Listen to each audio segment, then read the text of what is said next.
இன்றைக்கி நாம் உப்பு உருண்டை செய்கிறதுக்கு நான் வந்து 1 கிலோ அரிசியை வந்து புழுங்கல் அரிசி, நம்ம வந்து ரேஷனில் வாங்கின அரிசியாக இருந்தாலும் சரி, இல்லை வீட்டில் சமைக்கிற அரிசியாக இருந்தாலும் சரி, புழுங்கல் அரிசி நான் இப்போ வந்து ரேஷன் கடையில் வாங்கின புழுங்கல் அரிசி தான் போடுறேன்.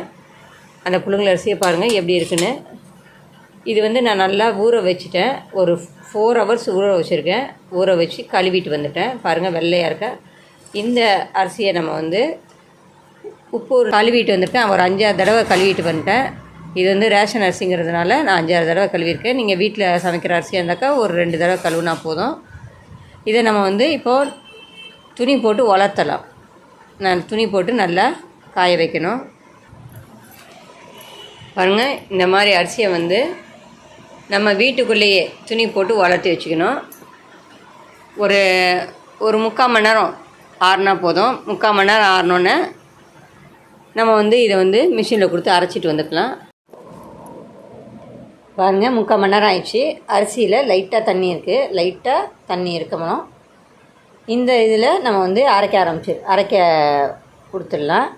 மிஷினில் அரைச்சிட்டு வந்து நம்ம செய்யலாம். இதை புட்டுக்கு அப்படின்னு சொல்லி அரைச்சிங்கன்னா இது கரெக்டாக குறைன்னு அரைச்சி கொடுப்பாங்க. அந்த மாதிரி அரைச்சிட்டு வந்து தான் நம்ம உருண்டை செய்யணும். அப்போ தான் நல்லாயிருக்கும். இப்போ நான் இதை அரைக்க போகிறேன். பாருங்கள், புட்டுக்கும் சொல்லி அரைச்சிட்டு வந்திருக்கேன். எப்படி குறைன்னு இருக்குது பார்த்திங்களா? இது மாதிரி இருக்கணும். இந்த மாதிரி இருந்தால் தான் உருண்டை சுடும்போது நல்லா பளபளன்னு நல்லா சாஃப்டாக வரும். இட்லி குண்டால் நம்ம வந்து ஒரு சொம்பு தண்ணி ஊற்றிக்கணும். அதில் லாஸ்ட்டு கட்டரா இருக்கு இல்லையா, கீழே இருக்க கட்டராவை போட்டுக்கோங்க.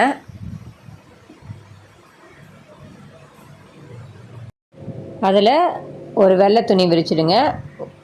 ஒரு கர்ச்சீஃப் அளவுள்ள வெள்ளை துணி போதும். நம்ம வந்து ஆவி கட்ட தான் போகிறோம். ஆவி கட்டுறதுக்கு கட்டுற மாதிரி, மாவை கட்டுற மாதிரி ஒரு சின்ன துணி இருந்தால் போதும். இட்லி குண்டால் தட்டுக்கு மேலே விரிச்சிட்டு அதில் நம்ம புட்டு மாவை போடலாம்.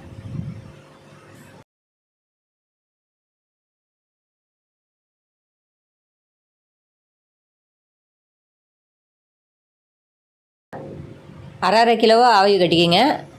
அப்போ தான் டக்குன்னு வெந்துடும். புட்டு மாவை போட்ட பிறகு அதை நல்லா இந்த மாதிரி துணியை வந்து இழுத்து கட்டிடுங்க. நல்லா முடி போட்டு கட்டுங்க. ரொம்ப இழுத்து கட்ட வேண்டாம். கொஞ்சம் ஃப்ளாட்டாக இருக்க மாதிரியே கட்டுங்க. அப்போ தான் வந்து வேகும் ஈஸியாக. நல்லா ஃப்ளாட்டாக இருக்க மாதிரி அப்படியே அமுத்தி விட்டுடுங்க. இப்போ நம்ம மூடி ஒரு 10 நிமிஷம் வேக வைக்கலாம்.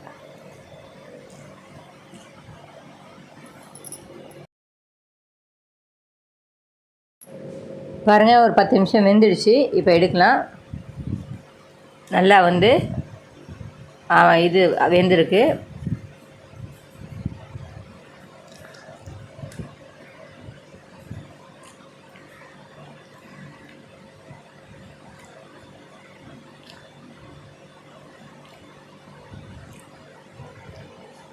இதை ஒரு பாத்திரத்துக்கு மாற்றிக்கிங்க.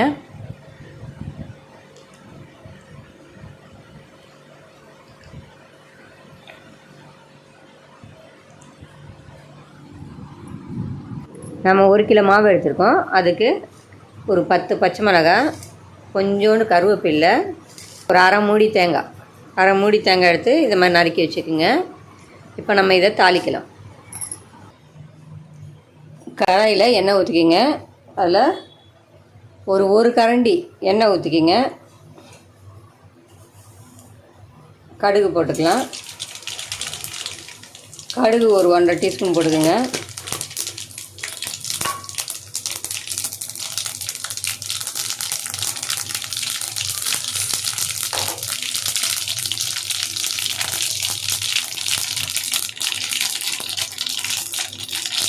இப்போ ஒரு 1.5 கரண்டி வந்து கடலைப்பருப்பு சேர்த்துக்கலாம்.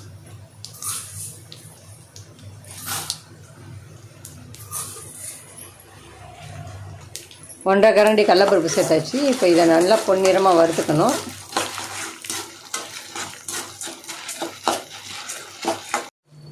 பாருங்கள், இந்த அளவுக்கு பொன்னிறமாக வறுந்து வரணும்.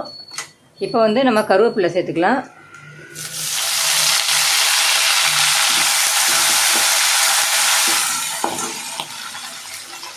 பச்சை மிளகாய் சேர்த்துக்கலாம். பச்சை மிளகாய் உங்களுக்கு பிடிக்கலைனாக்கா நீங்கள் வந்து காஞ்ச மிளகாய் சேர்த்துக்கலாம்.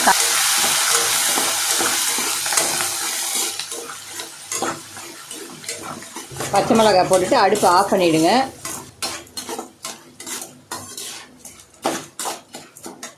பாருங்கள், இப்போ வந்து பெருங்காயத்தூள் சேர்த்துக்கலாம். பெருங்காயத்தூள் ஒரு 1/4 டீஸ்பூன் சேர்த்துக்கிட்டால் போதும். அந்த சூட்லேயே பெருங்காயத்தூள் வந்து நல்லா வறந்துடும். அதனால் நம்ம வந்து அடுப்பை பற்ற வச்சு பண்ணணும்னு இல்லை, சூட்லேயே வறந்துடும். இப்போ வந்து இதை எடுத்துட்டு நம்ம மாவில் சேர்த்துக்கலாம். இந்த மாவுக்கு 1/2 டீஸ்பூன் உப்பு சேர்த்துக்கலாம்.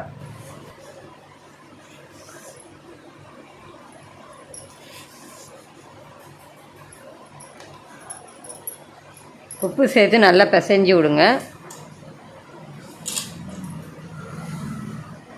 மாவு நல்லா ஆறிடுச்சு. நான் வந்து ஆவி கட்டி எடுத்து வச்சிட்டேன் இல்லையா, மாவு ஆறிடுச்சு, அதனால் கை வைக்க முடியுது. சூடாக இருந்ததுன்னா கரண்டி வச்சு கலந்துக்குங்க.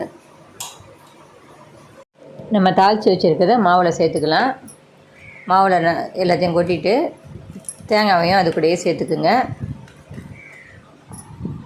எல்லாத்தையும் நல்லா பிசைஞ்சு விட்டுருங்க.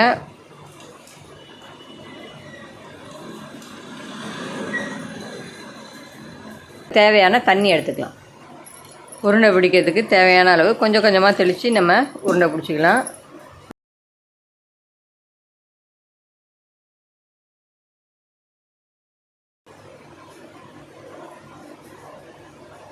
பாருங்கள்,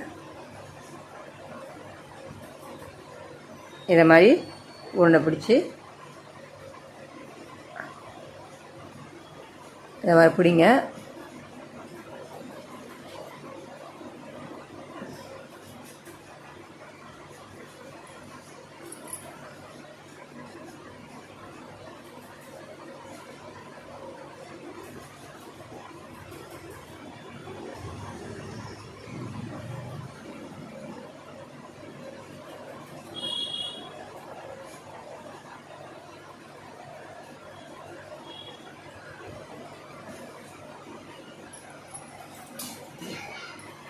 பாருங்கள், இதே மாதிரி எல்லா உடனே பிடிச்சி வச்சுக்கோங்க. பாருங்கள் எப்படி பிடிச்சிருக்குன்னு.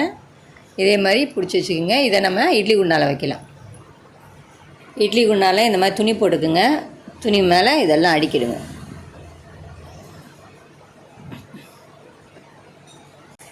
பாருங்கள், எல்லாத்தையும் இட்லி குண்டால் அடிக்கிட்டோம். இப்போது ஆவி கட்டிடலாம். ஒரு 10 நிமிஷம் ஆகும். 10 நிமிஷம் ஆவி கட்டுங்க. இப்போ நம்ம அரைச்சிட்டு வந்த அரிசி மாவு நம்ம ஆவி கட்டி வச்சுருக்கோம் இல்லையா, அந்த அரிசி மாவை நம்ம 1 வாரம் வரைக்கும் எடுத்து ஃப்ரிட்ஜில் வச்சு கூட யூஸ் பண்ணலாம். கெட்டே போகாது, நல்லாயிருக்கும், அப்படியே இருக்கும். நம்ம எப்போ வேணுமோ இதை வச்சு நம்ம வந்து உப்பு உருண்டை செஞ்சு சாப்பிட்லாம். நல்லா சாஃப்டாகவும் இருக்கும், அப்படியே எந்த இதுவும் ஆகாது, ரஃப்பாகவும் ஆகாது, நல்லாயிருக்கும். நீங்கள் சப்போஸ் எனக்கு 1/2 கிலோ தான் தேவைப்படுது, எனக்கு 4 உருண்டை செஞ்சால் போதும், எங்கள் வீட்டில் கம்மியான அளவு தான் தேவைப்படுது அப்படின்னாக்கா நீங்கள் கொஞ்சம் 1 கிலோ அரைச்சிட்டு கூட நீங்கள் வந்து கொஞ்சம் எடுத்து போட்டு செஞ்சுட்டு மீதி இப்போ மாவை வந்து ஃப்ரிட்ஜில் எடுத்து வச்சு நீங்கள் 1 வாரம் வரைக்கும் யூஸ் பண்ணலாம். மாவு எதுவுமே ஆகாது, கெட்டு போகாது, நல்லாயிருக்கும்.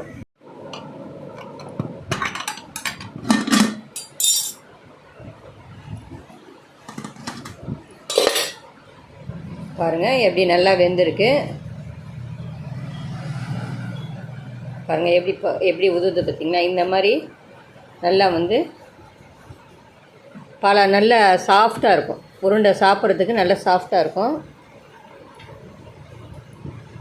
இதே மாதிரி நீங்களும் செஞ்சு பாருங்கள், உங்களுக்கும் ரொம்ப பிடிக்கும். இது நைட்லேயும் சாப்பிட்லாம், பகல்லையும் சாப்பிட்லாம், எப்போ சாப்பிட்டாலும் ஒன்றும் பண்ணாது. நல்ல ஒரு டிஃபனாக இருக்கும். பசங்களுக்கு ரொம்ப விருப்பமாக சாப்பிடுவாங்க. இதே மாதிரி நீங்களும் செஞ்சு கொடுங்க. ரொம்ப நல்ல சாஃப்டான ஒரு உருண்டை. நம்ம மாவு அரைச்சி கடாயில் வதக்கி செஞ்சோம்னா கொஞ்சம் ரஃப்பாக இருக்கும். இது வந்து ரஃப்பாக இருக்காது, ரொம்ப சாஃப்டாக இருக்கும், சாப்பிட்றதுக்கும் ரொம்ப நல்லாயிருக்கும். இந்த வீடியோ உங்களுக்கு பிடிச்சதுன்னா லைக் பண்ணுங்கள், ஷேர் பண்ணுங்கள், சப்ஸ்கிரைப் பண்ணுங்கள். நெக்ஸ்ட் வீடியோவில் நம்ம இதே மாதிரி ஒரு டிஷ்ஷோடு நம்ம பார்க்கலாம்.